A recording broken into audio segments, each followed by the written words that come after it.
One of our viewers asked this question. I've saved $100,000 for retirement. I'm 50 years old. I want to retire early. I'm going to need an extra $10,000 per year on top of my Social Security at age 62. Can you help me?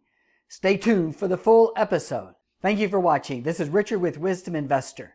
So let's get right into this viewer's question here. He says, I'm 50 years old and I've saved $100,000. I want to retire at 62. My Social Security will be around $1,800 per month at 62. I think I will need an extra $10,000 per year income on top of my Social Security. I'm not an aggressive investor. I can save about $200 per month. Do you have any suggestions? One of the biggest questions retirees or future retirees have is, where am I going to get the income? So we're going to look at that for this particular viewer. Here's the goals here for this viewer. They estimate their Social Security is going to be $21,600 at age 62. They need an additional $10,000 per year at age 62 on top of their Social Security. They can save $2,400 per year over the next 12 years, and they mention they're not an aggressive investor. We're going to look at 3-4 options here for this particular viewer. The first option is, should they use a bank certificate of deposit? Let's look at certificate deposits right now. A 1-year CD, you could possibly get 0.7%, less than 1%. Even if you go out to 5 years, it's 0.9%. So our viewer here is a conservative investor. We looked at the option of just putting the money in a bank certificate deposit. We're also going to look at some other ways to generate income. We're going to look at individual stocks, diversified stock ETF fund, a conservative income fund, and we'll also look at short-term bonds. Our emphasis here is going to be generating income. Most retirees or future retirees want to know, where is my money going to come from? Now, there is a solution here for our viewer. We're going to focus primarily on dividend income over the next 12 years and dividend reinvestment. Let's take a look at a sample here. Here's a situation using a dividend calculator from Market Beat. Here's the $100,000 starting principal that our viewer has.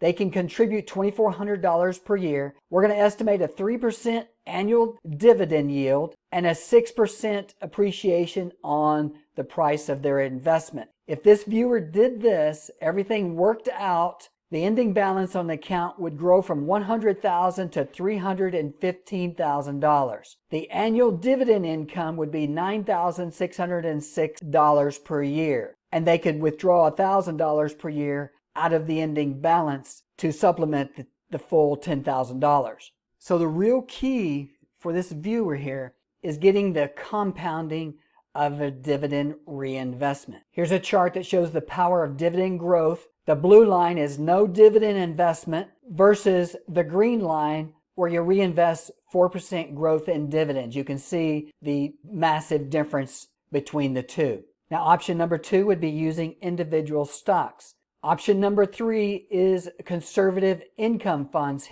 A fourth option to use would be short duration bond funds. Now, our next question is, which one of these options does this investor use to grow his money? Now, you may have your own particular funds that you like or stocks that you like. List those and let us know what you like in this particular situation for a conservative investor. What I'm going to suggest in this particular case is use one of these conservative income funds. I'm going to outline the Vanguard Wellesley Income Fund. It's 40% in the stock market, 60% in bonds. I'm going to suggest starting off with a $10,000 investment of his $100,000 and do $10,000 every month.